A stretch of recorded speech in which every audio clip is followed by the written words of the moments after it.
y a través de las experiencias captar cuáles son los imaginarios o representaciones sociales que tienen las personas que conocemos sobre teatro.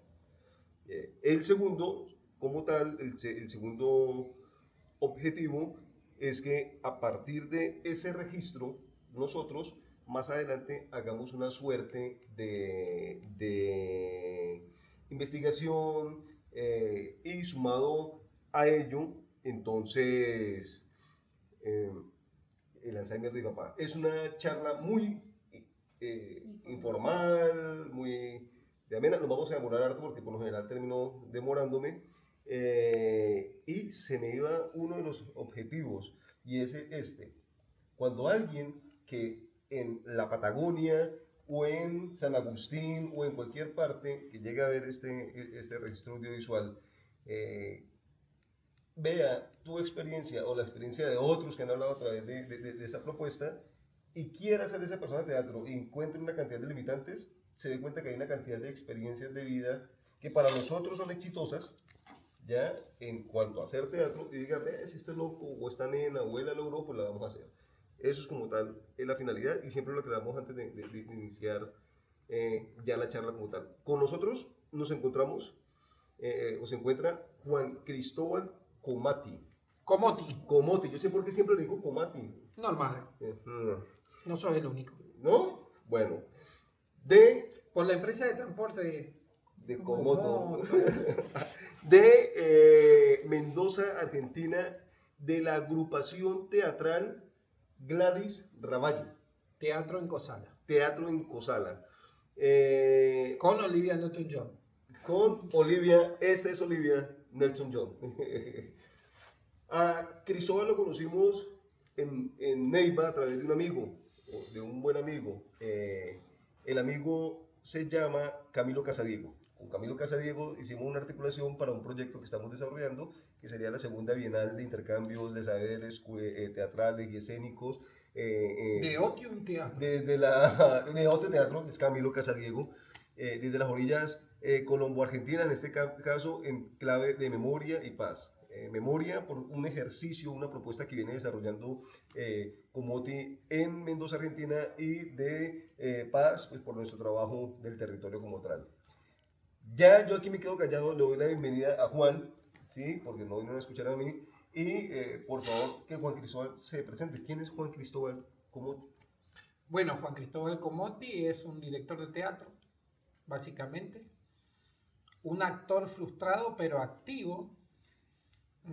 Yo diría que con un concepto un poco fetichista de la actuación, porque me gusta sufrir, por eso actúo tanto, pero me siento muy bien.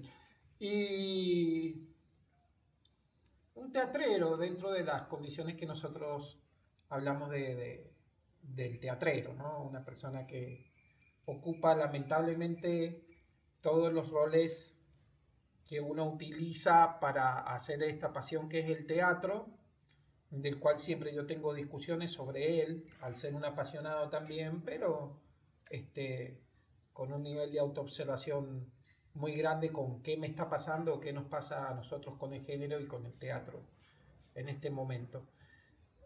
Y bueno, digamos, para dentro de la gente que entiende o que no entiende, el concepto de teatrero no es que promulgue, pero un poco contiene todo esto que estamos haciendo. Vos sos un creador, un comunicador, y en este momento estás haciendo una entrevista en vez de estar actuando o escribiendo teatro, que sería lo que vos quisieras hacer. Y así todos somos los que limpiamos los baños de nuestros espacios, los que con mucho amor limpiamos nuestros espacios, producimos, invitamos a la gente y hacemos de esto, que lamentablemente para la mayoría de los teatreros es un espacio de resistencia, una vocación, una obsesión también, aparte de una pasión. Y ahí vamos, penando, como dice la obra que estamos. Pero con mucha alegría siempre, como es toda situación revolucionaria. Llamo revolucionario a tratar también de mantener la ternura, de mantener la alegría dentro de nuestra lucha, como es todo lo artístico, que tiene una parte de amor y de mostrar de diferentes perspectivas, que yo llamo lo poético, nuestro arte. Listo. Eso es una pequeña presentación de quién es Juan Cristóbal. Ahora nos vamos a explicar sobre esa presentación. Bueno, nosotros cuando hacemos la entrevista, parte de la base o de la charla, parte de la base de las preguntas que hacemos tienen que ver con lo siguiente. En este caso, le preguntamos a las personas con las que charlamos cuál fue el detonante, en qué momento de su vida decidió hacer, en este caso muchas veces nos encontramos con cantantes, con pintores, con teatristas, hacer teatro. ¿Qué fue lo que detonó esa necesidad de hacer teatro? ¿Qué fue ese clic que se le activó en la vida, como cuando uno ve en estas películas de clichés del beso y la patica que se levanta? ¿Qué fue lo que pasó ahí? En muchas otras experiencias no vienen como de tu historia de vida. Entonces, pues esta es otra historia de vida que creo que va a ayudar a generar un panorama bien completo. Entonces, bueno, es lo que le llaman la cuna de oro. Mi padre era del movimiento de teatro independiente en Buenos Aires. Fue un movimiento grande de teatro, sigue siendo hasta hoy en día. Tiene sus rezagos, sus resabios en la época, pero fue un movimiento que también fue un género que venía también en ese momento, el movimiento del teatro de Estados Unidos, realista, naturalista, que para el teatro un poco declamado que se hacía, por explicarlo mal y sencillo y no explayarme, grandes maestros dejaron acá su impronta de ese teatro, y ese teatro en ese momento tuvo muchas cosas que decir. También mezclado en otras épocas con nuestro teatro gauchesco, nuestro teatro grotesco, yo le llamo más verdadero teatro, aunque sea algo anacrónico. Pero dentro de ese movimiento de teatro independiente estaba mi padre como teatrero también en Buenos Aires. Mi padre se viene a Mendoza, se enamora de una mendocina, reina de la vendimia, folclorista y artista, y terminan haciendo en Mendoza, en esa década, en esos años, un concepto más profesional, si se puede decir, del teatro. Empiezan a hacer temporadas, giras, a inaugurar teatros, salas, espacios,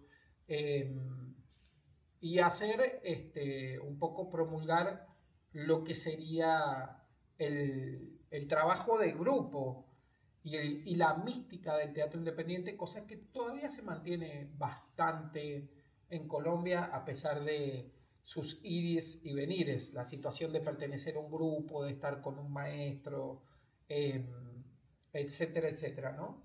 Que también maestros como Santiago García o Buenaventura, por nombrar algunos, bueno, esa es la misma mística del teatro independiente. En ese momento se pensaba en Brecht, se pensaba en la revolución, y el teatro tenía mucho de discursivo, tenía una especificidad, tenía un para qué. Ellos creían realmente que iban a lograr cambiar el mundo con el teatro.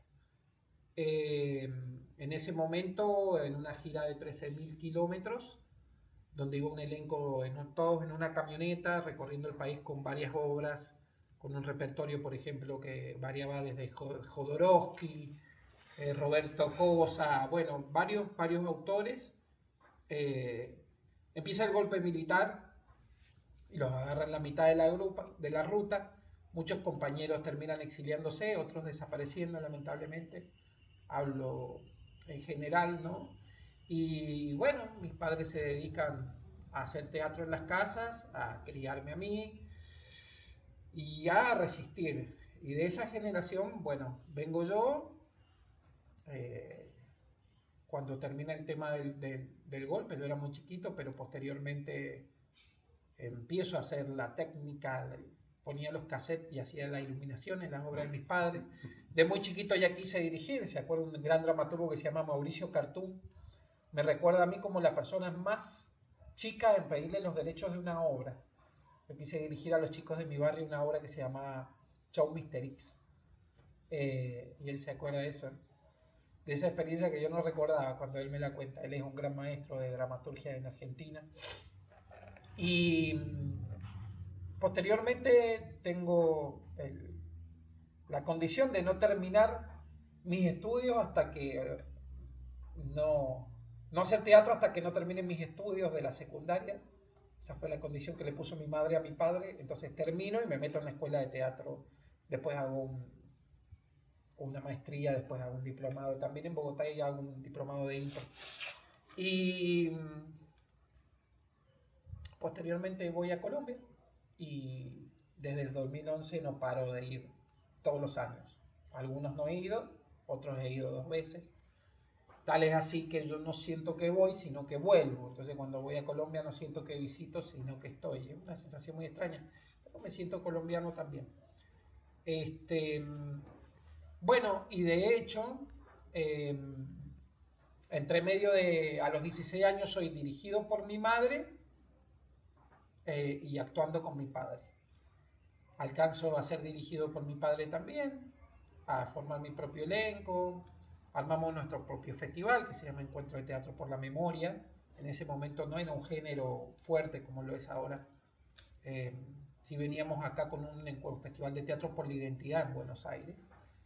Y bueno, se podría decir que nuestro Encuentro de Teatro por la Memoria, que ya va a llevar la edición número 23, es muy acorde al teatro que nosotros hacemos, que es muy parecido en cuanto a la temática al teatro colombiano y en su discurso actual, porque bueno, ustedes están todavía en una situación de guerra, digamos, ¿no? De posconflicto, etcétera, etcétera, con esos brotes que vienen emergiendo y esa situación que no para tan enquistada, ¿no? En nuestros países. Y intenté hacerte un resumen. Aproximadamente como director he dirigido más de 100 obras y he sido, no me gusta la palabra productor, pero un gran productor en ese sentido del qué hacer. Nosotros nunca paramos de hacer.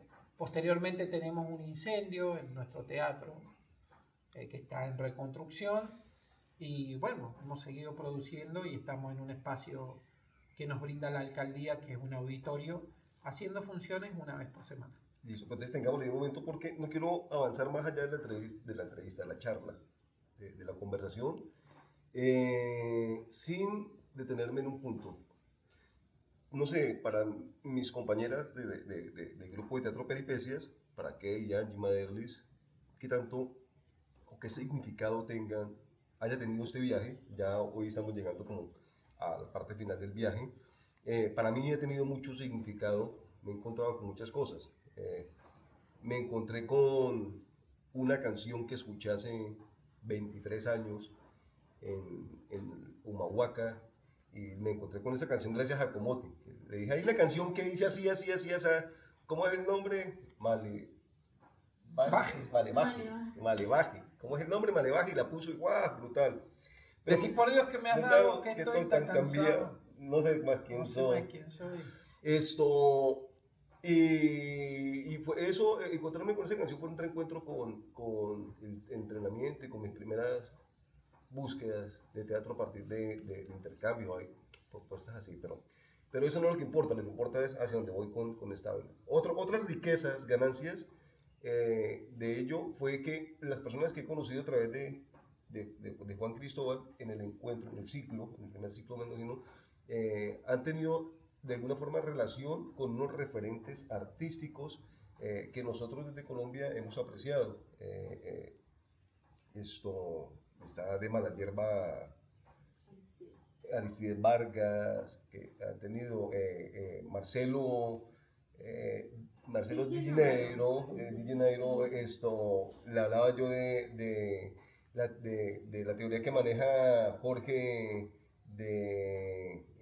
Dubati, del espectador, y nos hace un regalo de unos libros, y dentro de eso pues ahí viene un libro escrito por Dubati, y en ese sentido yo creo que a la misma altura, y así lo percibo por la historia que he escuchado, están tus padres. O sea, tus padres, y hace parte de aclarar de dónde viene Juan Cristóbal Comote. Entonces, tus padres están a la altura, y me comentábamos en algunos momentos de cómo fueron reconocidos por sus aportes al teatro en Mendoza, en Argentina, los premios que han ganado. A mí me gustaría que hablaras un poco de ello, por favor. Bueno, mis padres creo que son como una generación un poquito anterior a lo que sería el Arístides y el Ernesto Suárez, que es un referente muy importante también aquí. Digamos, ellos alcanzan a exiliarse, crean el Juglar o el Teatro Mala Hierba, pero mis padres, como estaban en una situación de un elenco de la alcaldía, eh, se tienen que quedar, porque ellos venían haciendo también. Entonces, se lanzan un decreto en la alcaldía donde ellos son potenciales subversivos en ese momento. Un decreto que no hace mucho en democracia se logró erradicar, ya mi padre estaba muerto y mi madre, bueno, años después fallece también. Lo importante es como ellos fueron como formadores, como maestros de maestros, influenciaron a muchas personas que hoy dan clases y también a hijos de esas personas, porque yo recuerdo muy de chico estar en el teatro sabiéndome obras de memoria en el teatro, porque me iba al teatro, me gustaba, yo no tengo hermanos, entonces me podía quedar jugando con los chicos del barrio, pero me gustaba esa situación de ir al teatro con mi madre. Y entonces también los elencos se iban formando, se iban conociendo, los grupos de teatro iban teniendo hijos. Y esos hijos quedaban en los camarines y yo los cuidaba, me acuerdo, en las funciones, mientras ellos entraban y salían. Entonces tuve una situación muy de piel, o sea, yo de chiquito he visto a los actores cambiarse y para mí era una situación muy natural eso, ¿viste? O estar cuidando a los niños ahí para que no les pasara nada mientras los actores estaban en escena, y la gente corriendo por el camarín.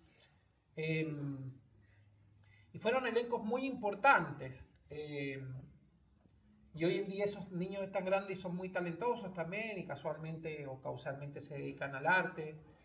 Y, y bueno, mis padres siguieron haciendo teatro hasta el final de sus días. Yo tuve el honor de dirigir a mi madre. Creo que lo último que hicimos fue Poseídos entre Lilas, de Alejandra Pizarnik, una gran obra de una gran poeta argentina que es una versión de final de partida de Beckett.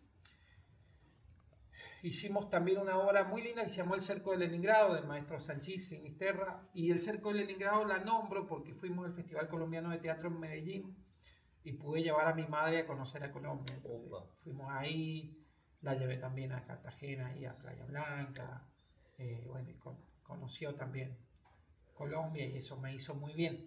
Hizo sus funciones de teatro en Colombia. Hicimos muchas cosas. Yo, cuando cumplí 18 años, hicimos una función muy linda que se llamaba Guillén y Julieta, que era un festejo de los 500 años, no un festejo, una conmemoración por el tema de los 5 siglos de la conquista. Entonces, una versión donde Romeo era un huarpe, que son los indígenas de aquí, y Julieta era española, y la hacíamos en las ruinas del Hotel de Cacheuta, en la montaña. Entonces, la gente se iba hasta la montaña. Mi madre estuvo mucho tiempo en el Teatro Goethe, que es el instituto alemán, hasta que Alemania dejó sin fondos y tuvieron que cerrar acá la sala que había ahí y trasladarse a otro espacio y nosotros seguimos. Pero mucha gente se crió desde los 70 hasta, no me acuerdo si eran los 90 o mediados de los 80, en el Goethe. Y ese espacio también hizo que mi madre viajara a Alemania becada y pudiese especializarse allá en el tema de Brecht, o pudiese ella dar su aporte que tenía más que ver con la formación del actor, con el juego del actor en Alemania, y también traer esos conocimientos aquí renovados o adaptados a temas como el chamanismo y distintas situaciones que ella con su propia metodología manejaba. En esos talleres me he formado yo también, en los talleres de mi madre, con mi padre como hacedor, podría decirte, y también como asistente de dirección. Uno se va haciendo director viendo y estando en las obras, no hay como muchas escuelas de dirección. Estudié dirección en Chile, pero mi formación más que todo viene de ahí, y después tengo la suerte de hacer un taller de teatro con una beca también con un maestro que se llama Pompeyo Audiver en Argentina, lo cual me permitió encontrarme a mí mismo dentro de saliendo un poco de mi formación académica y volviendo a la poesía, al rock y a todo lo que habita en mí que tiene y no tiene que ver con ese sistema que él maneja que se llama máquinas teatrales, que para mí más que una estética es una poética y un modo de percepción como estructura del teatro y de las cosas, o sea, mi religión. Seguimos en esas. Me gustaría dejar en el registro el reconocimiento, bueno, cuando a tu mamá y a tu papá le quitan el peso encima de ser declarados y el reconocimiento ya que le hacen por los aportes a... Bueno, ellos recibieron varios premios todo el tiempo. Nunca los premios son compensaciones económicas. Aunque algunos de esos también tuvieron una pensión que se llama pensión sanmartiniana, o sea, le hicieron un reconocimiento que era como un pequeño sueldo por mes acá en la legislatura de Mendoza. Fueron un premio Podestá Nacional, que eso es muy importante. Y mi madre también fue elegida por el Consejo Nacional del Teatro para representar, que esa es una representación linda porque la eligen los compañeros.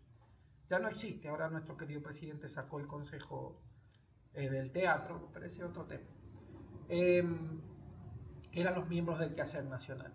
Y muchos premios tuvo mi madre, muchísimos premios mi madre y mi padre también. Pero más que todo el asunto de los premios son reconocimientos lindos, como te digo, pero ellos, hicieron mucho teatro, hicieron muchas funciones y tuvieron mucha permanencia en el tiempo, mucha continuidad con el hecho teatral. Y eso que es lo que me parece importante. Fueron muy buenos hacedores de teatro y en el caso de mi madre, muy buena formadora de maestros. Era la maestra por autonomacia, mi madre. Porque dentro de su método, que le llamaban el método del actor persona, mi madre como que dentro de cada uno dejaba una enseñanza muy particular más allá del teatro. Y a partir de ahí uno como que hacía teatro. No a partir del teatro en sí mismo, sino de la persona de cada uno. Y mi madre, bueno, para mi punto de vista, sacrificaba mucho de ella en cada persona que hacía teatro. Por ende, cada persona que hizo taller con mi madre o talleres en el tiempo, no se olvida de todo lo que le dejaron esos talleres más allá del hecho artístico del teatro. Brutal. Y digamos que voy a dar un giro al tema o voy a refrescar un poco. ¿Conoces a un Emilio Fernando Rojas? No, pero me suena. Pues Emilio Fernando Rojas debe sonarte. Dice, saludo para el maestro Juan Comotti. Siempre bienvenido a Colombia. Gracias, Emilio. Allá vamos. Llévenme, Emilio. Nadie que se llame Rojas puede ser. Son todos los Rojas que conozco, son personajes muy... De hecho, hay un centro que se llama Rojas en Buenos Aires. Les aviso a los centros culturales, a todos los colombianos, porque se hacen talleres muy buenos en enero, talleres de verano muy buenos en Buenos Aires. Y está bueno para venir a estudiar. Así que googleen el Rojas. Listo. Yo creo que en algún momento Emilio irá a pronunciarse otra vez del, si nos sigue viendo, del Facebook para decirte, soy tal, acuérdate de no sé qué. Bueno. Esto, ahora nos damos cuenta entonces, grandes referentes tuyos, papá y mamá. Sí, Pero sí. no el papá y mamá sin conocimiento del teatro, sino con un gran recorrido, una gran trayectoria del teatro y con unas aproximaciones a unos referentes teatrales que tal vez en su momento estaban arrancando, pero que esos hoy son unos referentes teatrales. Y eso habla entonces de el genuino interés, motivación, lo que nos movía a hacer teatro, a estar de forma constante en el hecho teatral. No era como que un ejercicio por allá lejano, como tal. Y eso habla entonces de quién es Juan Comotti. Referentes de Juan Comotti, aparte de papá y mamá, referentes, ahora me hablabas del maestro máquina teatral. Del maestro Pompeyo. Pompeyo, de Sí. Pompeyo.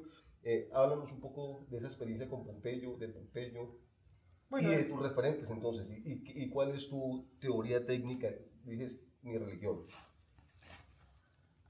Un poco lo de... No tengo más referentes que mis padres y Pompeyo. Ok. Sí, tengo mucha admiración por ciertos dramaturgos o por ciertos directores, como puede ser de pronto Arístides como director me gusta mucho, como actor también y como dramaturgo también. Eh, César Brie, por supuesto. Y ahí ando. He visto cosas muy lindas, de todas maneras, pero bueno, por recordar a alguien ahora, por Ajá. supuesto, de las cosas que uno ve y le impactan mucho. Pero bueno, tuve la suerte de estar un año y pico en el estudio del cuerpo de Buenos Aires, El Cuervo, que lo maneja Pompeyo Audibert, pero que en ese momento también lo manejaban grandes artistas, alumnos de él. Entonces pude cursar muchas horas, iba todos los días prácticamente, estaba ahí. Y ayudar también, o sea, tocar música, tomar mate con ellos, cebarle mate, estar ahí viendo, participar en producciones también.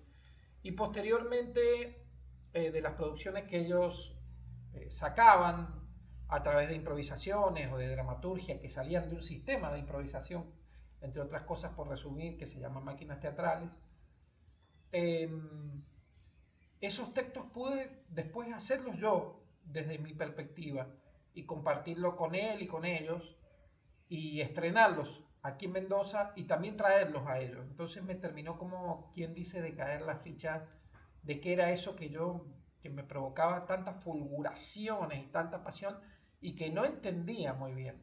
Vine a entenderlo, soy medio brutito, después de haber realizado las funciones acá y de compartir bastante con mi maestro.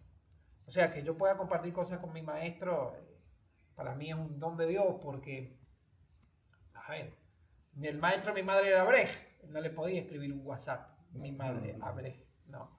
Si hubiese podido, que hubiese sido.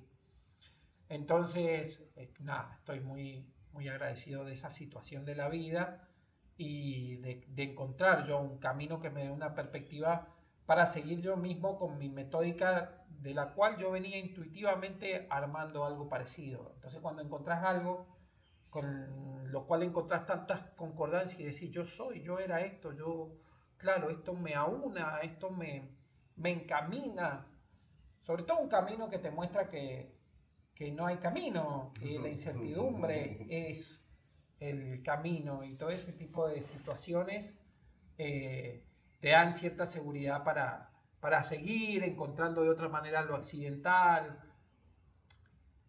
Yo tengo una situación con la impro muy particular. Eh, bueno, a mí no me gusta mucho el catch y el match de improvisación, Ok. ¿no? Pero es una situación personal, más allá de los compañeros que lo hacen, que lo respeto mucho y que me divierto mucho cuando voy a verlo. Pero hay otros formatos de improvisación que me parecen mucho más interesantes que el teatro en sí y que he ido a ver y que son, a mi modo de ver, a veces ciertamente más poderosos que una obra de autor. Así entro a Pompeyo, viendo algo que yo pensé que era una obra y era una improvisación. Entonces, cuando me encuentro con ese mundo y además se transforma en un entrenamiento, a mí me da mucho placer hacerlo como actor, porque habían ejercicios de 20, 30 personas, 14, en el cual estabas inmerso todo un año entero, y ver otros grupos que están en eso y después yo poder seguir con eso. Y estar detenido porque no saber cómo avanzar y que el maestro viniera y avanzara. Y nosotros poder ir y combinarnos con ellos también en Buenos Aires trabajando esa metódica. Me pareció nada, fabuloso. Entonces, él es fabuloso también como actor, él está haciendo una obra, un monólogo que le está yendo re bien. Yo le hablo a todo el mundo de Habitación Macbeth, por si tienen la oportunidad también de llevarlo a la tierra de ellos, o de verlos, o de compartir, o de ver las entrevistas por internet del maestro, porque él solo está haciendo 14 personajes y hace toda la obra de Macbeth él solo. Y es una cosa alucinante. Yo creo que en Argentina no hay en este momento una obra como esa que le esté yendo aparte también, porque está con continuidad haciendo funciones todos los fines de semana y prácticamente lleno. También yo sé que ha ido a Cuba y que ha ido a otros lugares, entonces me parece una obra demasiado emblemática que conjuga todo el sistema que él da en él. Esa obra está dirigida por él. Nada, él la preparó en la pandemia y craneando toda una obra de teatro como hacemos los directores, pero por ahí terminó haciéndola él solo. Entonces, bueno, bienvenida sea la experiencia. Listo, entonces ya nos encontramos con Comoti, quién es Comoti, sus referentes más cercanos, en este caso, que hizo clic en su vida, su familia lo llevó por los caminos del teatro, del hecho teatral, se encontró con otro referente, ahora dentro de los proyectos, sé que hay un festival de teatro de la memoria y ahora hay un primer ciclo de teatro en la Vía Yala de Mendoza.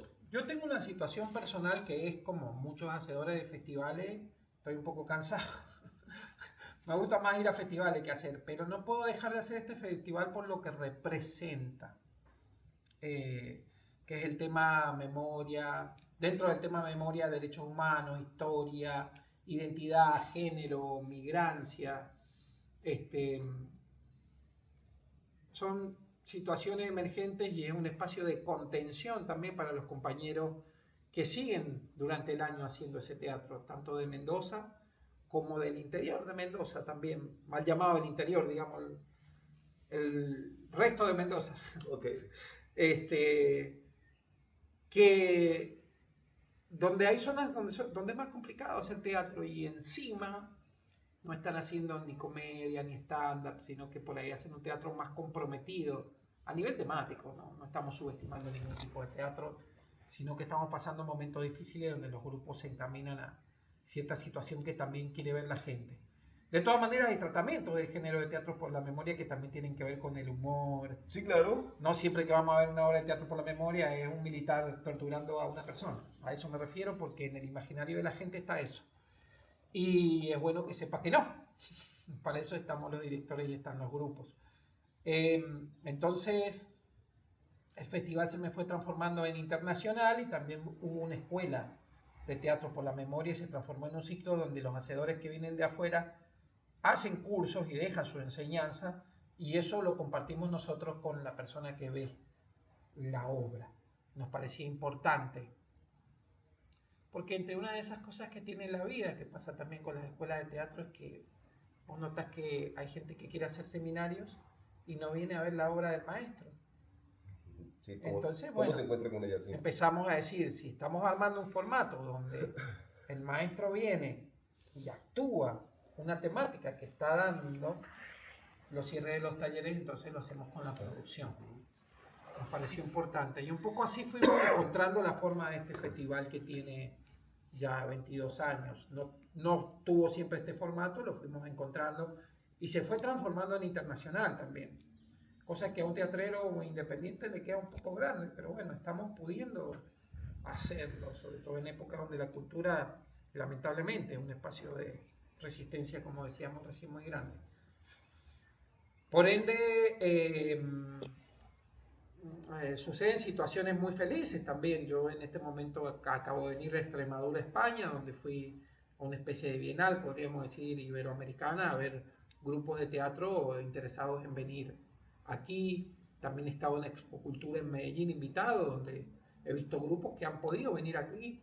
Pero también sucede que aquí vienen muchos grupos durante el año, en momentos muy complicados, que no tienen que ver con el festival y donde inclusive yo estando en Colombia han habido grupos de Colombia que han venido y han parado en mi casa, por decirte algo, han estado ocupando también fechas nuestras de funciones que nosotros las damos con muchísimo gusto porque bueno, son elencos que están en gira. Entonces cuando eso sucede tanto en los años, ahora también viene un elenco de Perú, entonces dijimos, bueno, ya está. Si esto va a seguir sucediendo, hagamos un ciclo de teatro. Hagámoslo por ciclos, porque un tríptico de 3 funciones de teatro de distintos países ya es un festival, no son 3 funciones. Entonces, las próximas venidas de artistas que podamos conjugar vamos a ir siguiendo con este ciclo primero que abrimos ahora con gente de Colombia, de Perú y mezclando con gente de la Argentina, de Abya Yala. ¿Qué es Abya Yala? Bueno, es un nombre propio que creo que los indios punas tenían en Colombia, o punos, no me acuerdo, que es una denominación que se le da al continente. Digamos que latinoamericano ya es un nombre posterior a la conquista, existía Villala antes, y como yo soy un apasionado del teatro latinoamericano, sobre todo el teatro del absurdo, de corte estructural, de corte de lenguaje y de corte nihilista, que es un poco el camino de nuestro grupo, desde el 97 que venimos. Soy un conocedor del teatro latinoamericano y he hecho bastante, también teatro español he hecho, y también mucho teatro alemán, pero ese es otro tema. Entonces, aunar estas potencialidades de los países y de sus dramaturgos en una situación que visibilice el nombre de Abya Yala, que es todo un concepto. De hecho, el logo de Abya Yala, a posterior reuniones de congresos que se hicieron indigenistas o aborigenistas o de pueblo originario o como se llame ahora, no quiero herir susceptibilidades, pero se quedó en acuerdo con el concepto de Abya Yala y el nombre del continente, el símbolo del continente invertido, que no tiene Norteamérica arriba, digamos. Como si la perspectiva del mundo pudiese ser también visto desde otro lado. No es porque los argentinos que somos agrandados quedemos arriba, sino porque aúna un poco la situación de Latinoamérica como pueblo entero y los países del Caribe y parte de Norteamérica, por supuesto, con sus pueblos originarios y su sabiduría.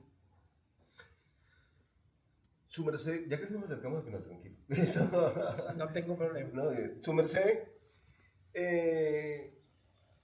nos expone entonces que hay dos propuestas que se están desarrollando en este momento. El Festival de Teatro de la Memoria, los ciclos.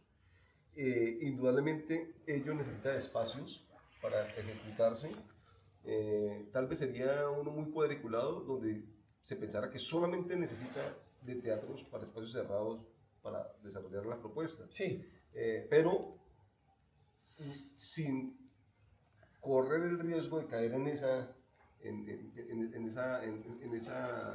observación de que es uno cuadriculado por ello, sí es necesario tener espacios. Ahora también decías, como todo productor de festivales, se agota uno después de 20 versiones, 10 versiones. O de cumplir 50 años. O de cumplir 50 años. Y que de alguna forma no se vea ello representado en un cambio de vida estructural que tiene que ver también con lo económico, que tiene que ver con medirse uno exitosamente en ello. Termina pasando de repente otra cosa, y es que el espacio con el que uno contaba se quema, lo decías hace un momento. No era una metáfora. Exacto. ¿Podrías hablarnos de esa propuesta y entonces como ejercicio de resiliencia, qué ha pasado con ella? Bueno, dentro del espacio de Teatro por la Memoria, muy pocas veces hemos tenido calle, circo, demás. Pero también tiene que ver un poco con las épocas. Marzo es el mes de la memoria, pero por ahí se pone frío y por ahí llueve, que es la época de vendimia y por ahí ventea. Y por ahí los permisos aquí, dependiendo la alcaldía, el municipio que te toque, son complicados para hacer teatro en la calle, por ejemplo. Entonces nosotros resumimos un poco el trabajo del teatro de sala. También han girado los elencos que vienen de afuera y hemos hecho en espacios no convencionales muchas cosas. De hecho, la apertura de Teatro por la Memoria generalmente se hace en la comisaría séptima, ex comisaría, espacio donde torturaban compañeros. Ahora es un espacio por la memoria, en Godecruz, Okay, ¿no? Que es de donde es nuestro teatro Gladys Raballo, un municipio que se llama Godecruz, que muchos futboleros lo conocerán por el equipo Godecruz de Mendoza, que está en la... Descendió, ¿cierto? No, todavía no. Ah, Pero ahí andan. Ahora ascendió otro.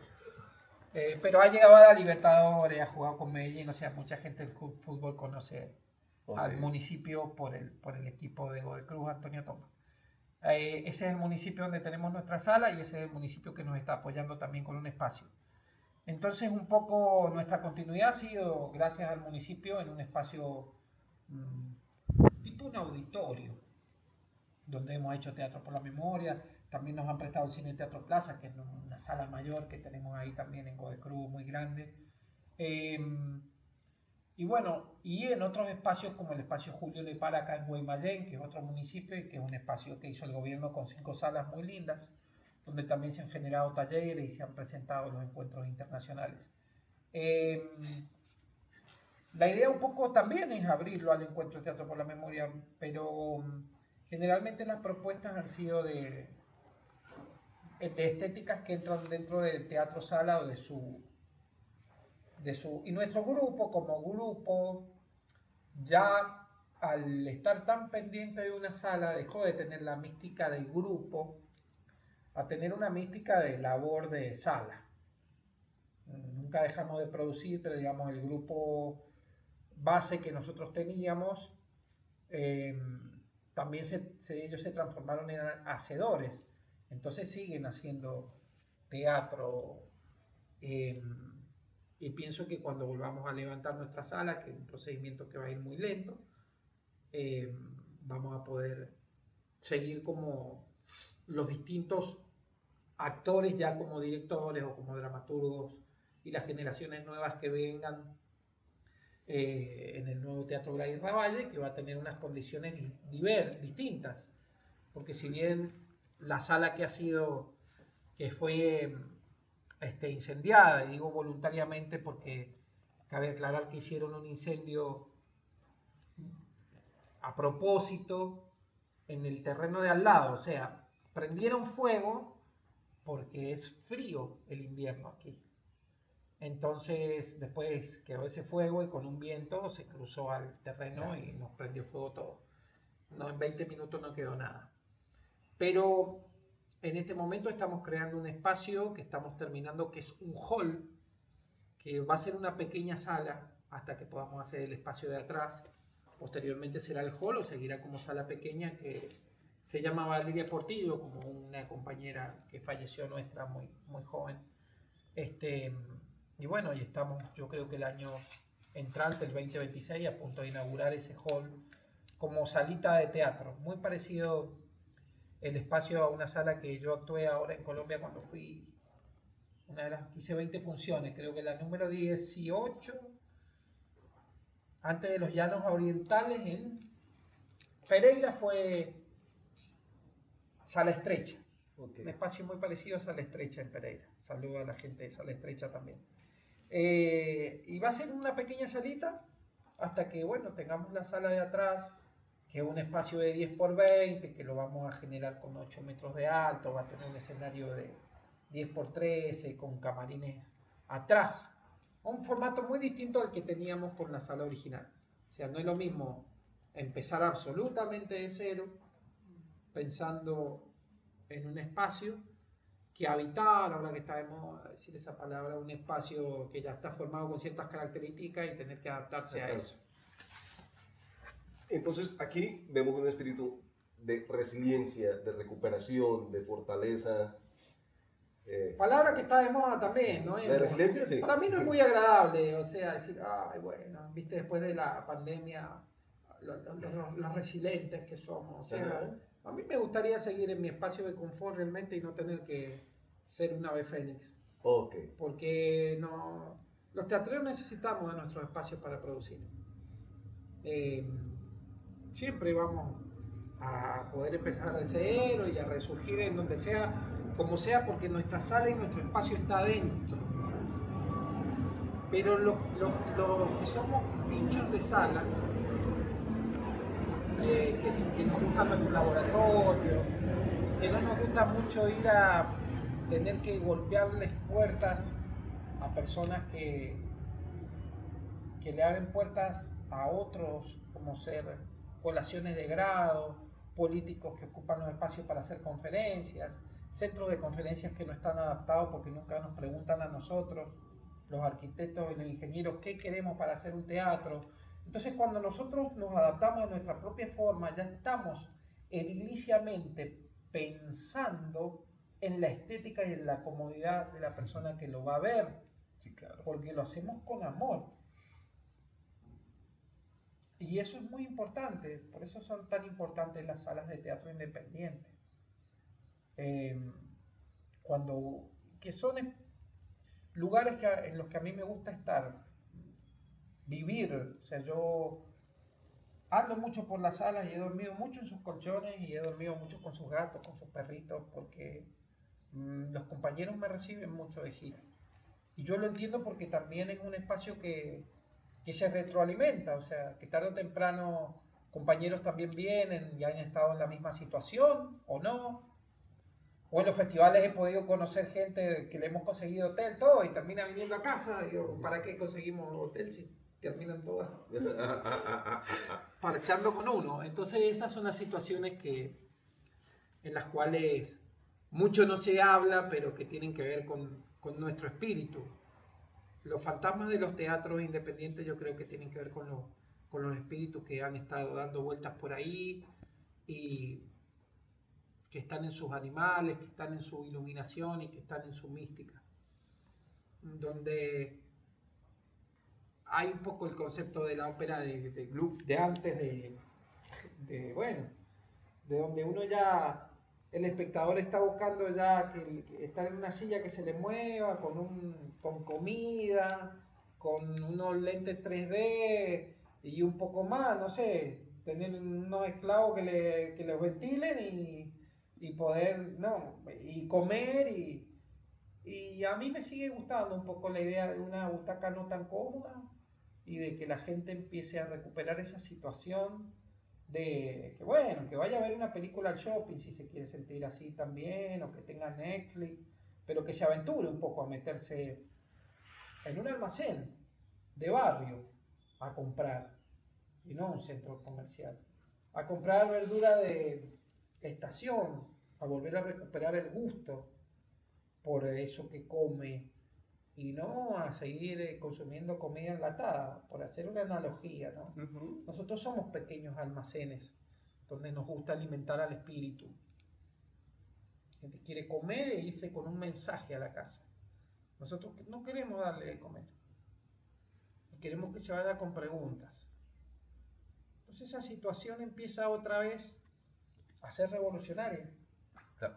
Porque empezamos a despegarnos del teléfono y del estómago por un rato, a desconectarnos y conectarnos con los cuerpos, que es lo único que sobreviviría si estuviésemos, ahora que está de moda el Eternauta, ¿no? Lo viejo funciona, y esto es lo viejo, unos cuerpos ahí con una iluminación tal vez con tarros de leche clean, no tan dimerizada, tal vez un poco más volviendo un poco a lo analógico y no a lo digital, para refrescarnos qué son esas lámparas, qué era ese fuego, qué son esas sombras, qué son esos cuerpos ahí diciendo unas cosas de cierta manera, como en un fogón, con unos cuentacuentos y unos guitarreros, y después irnos a dormir a esa montaña después de tomar unos tragos. Recuperar un poco el ámbito ritual de lo poético que habita un poco en nosotros, de la esencia, del espíritu. Me parece importante. ¿Cómo a ti? ¿Qué proyectos se vienen? Por ahora ninguno. Estoy en una especie de reseteo donde vengo a hacer 20 funciones, de dar 9 seminarios en Colombia. Hablando de seminarios, el compañero que escribió es que tomó contigo Emilio Fernando Rojas, que tomó contigo un taller en Bogotá. Ah, pero fue hace mucho tiempo. Sí, un abrazo, Emilio, ahora me acordé. Claro, sí. Y son horribles. Y bueno, hay siempre producciones. Por ahora tenemos muchas fechas que hay que producir y hay que camellarle para que venga gente. Sí. Un poco es eso. Y estamos en una altura del año complicada, donde enero se para todo y febrero también, como en Colombia, y entonces hay que ver entonces cómo uno sigue haciendo teatro bajo esos parámetros. Tenemos, sí, estoy recordando ahora unas cosas que venimos ensayando. Hay una obra muy nueva que llevamos a Medellín, al Festival Colombiano de Teatro, que se llama Lo Más Bonito, un texto alemán. Todos los años yo estreno un texto alemán. Hemos seguido como con la tradición de mi madre del Goethe, pero ya más de dramaturgos contemporáneos, no clásicos, de jóvenes dramaturgos. Y el último fue este, tenemos una fecha ahora dentro de muy poquito, y estamos en el albor de un estreno de un autor que me gusta mucho, que se llama Carlos Alsina, una obra que se llama Por las Rendijas del Viento, un personaje que es la Pachamama. Y es una historia verídica muy bonita de una señora que la nombra el gobernador o el alcalde, no me acuerdo, Pachamama, porque es una señora que tiene más de 100 años, y le da una escritura de su tierra, para que ella tenga su propia tierrita. Entonces cuando va, no conocía la ciudad, y llega a la ciudad a buscar al gobernador para que le dé la...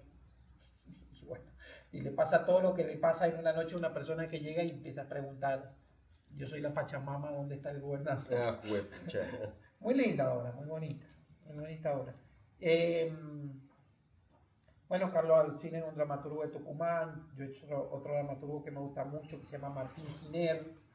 Y un dramaturgo que me gusta demasiado, que se llama Manuel Maccarini, que es el dramaturgo del último estreno de la obra que llevé a Colombia, que se llama El Penante, por la cual recorrí gran parte de Colombia. Y así lo conocimos allá también. Yo aquí ya voy cerrando para que vayamos dando espacios. Y voy cerrando con dos cosas. Una, la agrupación teatral Teatro Experimental Peripecias, mis compañeras, colegas, yo, queremos expresarte nuestra más genuina gratitud. Porque... A la orden, con mucho gusto. Porque nosotros estamos por acá, por algo muy sencillo, y es que en el departamento del Huila, en el encuentro departamental de la cultura, creo que fue el 11, pues nos ganamos un estímulo para poder hacer apoyar con una subvención económica para poder generar un proceso. Lo que busca el departamento con eso es que nosotros vayamos a un festival nacional, internacional, o algo por decirlo. Nosotros como agrupación hemos definido que más que participar de un festival, queremos generar procesos de investigación sobre esos intercambios culturales que deben darse. Igual están participando en un festival. Sí, claro. Y igual aprovechamos para participar del festival, y en esta versión... Y estuvieron participando de otro festival más. De dos festivales. En San Luis, con el maestro Di Llenar. Sino que parte de estas entrevistas, entonces es nuestro intercambio de saberes culturales. Claro. Entonces, lo que dejamos nosotros es la obra, que la dejaremos esta noche. Lo que nos llevamos nosotros, además de la experiencia de conocer personas, es esto, la entrevista. Sí, yo sé, y por eso nombro también bastantes dramaturgos y bastantes maestros para que la gente de ahí pueda googlear y sacar. Exacto, brutal, de verdad que sí. Entonces, en ese sentido, agradecerte porque hace como unos 4 o 5 meses, a partir de la charla que tuve con Camilo Casadiego, escribí y comenzamos este viaje. Y este viaje terminó en que Comotti llega en su gira por Colombia, llega a Neiva, al Teatro Arcadia. Segunda vez que iba al distrito. Sí. Pasa que el procedimiento que hicimos anteriormente en un festival fue de un taller de teatro bufón, que es otra estética que me gusta bastante, pero fue en Caramala. Creo que hice una función de una obra que se llamó Relato íntimo de un hombre nuevo. Y me llamó mucho la atención poder actuar ahí con el público allí, y que en un espacio no convencional para ese tipo de estética la gente prestara tanta atención y tuviese tanto respeto. Por eso tuve ganas de volver también, porque hace mucho calor para nosotros ahí. La cosa que no te nombré es que acá también el tema de teatro de calle, de circo y demás es complicado, porque acá hay medio año, los meses que aquí hace calor, hace mucho calor, y los meses que aquí hace frío, hace mucho frío. Entonces no es fácil, además de lo institucional, poder hacer teatro en esos meses. O sea, estamos hablando de que acá en una hora de distancia en la montaña nieva. Entonces, la gente se encueva como cuando llueve. Ok, claro. Y bueno, y cuando hace mucho calor hay festivales, cosas muy agradables como para estar metiéndose adentro de un teatro también, ¿no? Entonces sucede eso. Haciendo una especie de paralelismo con el tema de su tierra, interrumpiéndote un poco, bueno, haber ido por segunda vez también tiene que ver con conocer una dinámica de un grupo con teatro sala, parecida a lo que hacemos acá, y vivir un proceso distinto. El proceso que vimos con ustedes también, con los chicos que estaban en el penal, también, ¿no? Fue muy interesante. Sí, Fue en muy ese, interesante. en ese sentido reconocer el Festival Internacional de Teatro Huila Paraíso Escénico, esa primera vez que estuviste, creo que fue en la tercera versión del Festival Internacional, y en el segundo viaje que hace con Moti entonces, pues Camilo Casadiego nos ayuda a relacionarnos, y ahí es donde se da el intercambio, y creo que fue en esta segunda bienal que para nosotros se cumple el ejercicio del intercambio cultural, de que por los azares de la vida, por la gestión que ya había hecho Comoti de estar generando circulación por Colombia, Se murió. por la gestión que hacemos nosotros de circulación, pues pudimos tener a Comoti en el espacio, en la sala, en ese intercambio, y nosotros estar acá también en ese intercambio. Agradecerte, Comoti, insisto, de forma genuina, cómo nos has abierto las puertas. La gestión, porque sabemos que hacer gestión, como en cualquier parte, debe ser complejo, acá también lo es, lograr los espacios de sala, y lo has hecho, entonces agradecerte eso. Y quiero cerrar, o quiero que cierres esta charla haciendo una invitación a la gente, pues en nuestro caso buscamos que sea el territorio de Neiva, pero para cualquier persona. Le decía a Marcelo que hiciera una invitación a la gente a hacer teatro, pero cuando le decía eso, le decía a quienes quieran hacer teatro, pues que de verdad se apasionen por esta vaina, y que encuentren el rumbo. Haz la invitación que tengas que hacer a la gente de teatro, a la gente que quiera hacer teatro, a la gente que... Bueno, yo creo que la gente que tiene como la idea de hacer teatro o música o la arte en general es gente que la categorizan de comunista, prostituta, homosexual, subversiva, drogadicta. Y es bastante cierto. Así que sigan este camino de la felicidad que nos va a llevar a la fama. Y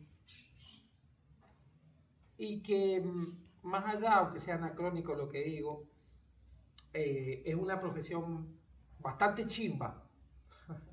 Y que hay mucha gente muy tesa en Colombia, en ese sentido. Y también hay muchos lugares y universidades donde prepararse, pero que nunca se van a comparar con la formación de los teatros independientes, que dan su espacio también de formación, y que hay muchos en Colombia, muy parecidos. Esos centros culturales ponen el virus de la enfermedad. Me parece lo más importante, la plantita, las semillas, son verdaderamente semilleros, donde después los alumnos se rebelan con el maestro, que es un procedimiento bastante natural, pero bueno, eso es lo que hace Matar al Padre, también es lo que hace un poco Sí. que el teatro siga. Las situaciones de los grupos humanos son siempre complicadas y en todas las ramas, pero si hay algo que no se discute es que el arte sigue como adentro de esas personas y se va multiplicando. Entonces, que se animen, que no se queden ahí, que no se crean que es un sistema de televisión de concurso, que no se crean que es un sistema de casting, o que hay que tener una potencialidad absoluta y suprema, o que si, o tal vez la familia tiene mucho que ver. Yo, por suerte, bueno, si bien mis padres me estuvieron llevando para otro lado, yo fui siempre a lo mejor en contra. Ellos fueron tan cuidadosos con eso, de que yo no hiciera teatro, que yo más me metí en el teatro. Pero hay situaciones familiares muy complicadas donde todavía existe el estigma del arte. Pero hay gente que vive muy bien del arte. yo por lo menos, no sé si vivo muy bien, pero soy una persona que todo lo que he querido materialmente lo he conseguido, con esfuerzo, como todo el mundo. Y he conocido muchos lugares y he viajado mucho. Y si no fuese por el teatro, no sé. De todas maneras, cuando voy a otros lados, si no voy con el teatro, no me excita ir, no me moviliza para nada. Entonces, esa es la experiencia que yo puedo decir de que se animen. Sobre todo, yo creo que cuando la gente se está formando, cuando es chica, ya debería ser una situación obligatoria el teatro porque engloba a todas las artes, ¿no? En la universidad de Estados Unidos, que no tienen una formación grande de teatro independiente como nosotros, tan apasionada, pero en las universidades hay mucho teatro y música y teatro musical, y vos ves que ellos salen actuando muy bien, tal vez le falta la pasión, la alegría, el contenido, pero a nivel de actuación, y nadie de esas personas te dice que el teatro no ha significado algo en su vida, ¿no? Puede haber inglés en las escuelas y no hay teatro. Afortunadamente acá sí tenemos una situación en Mendoza didáctica del teatro en las escuelas muy interesante por ley, pero qué bien que le hace el teatro a la gente más allá de las obras de teatro y de las producciones. Entonces, la gente puede hacer otra cosa que bailar salsa o joropo, ¿no? También el teatro ayuda mucho, así que hagan teatro. Listo, con eso cerramos. Juan, muchas gracias, papi. De nada, Papito. parcero. Papito. Listo, muchas gracias y ahí quedamos.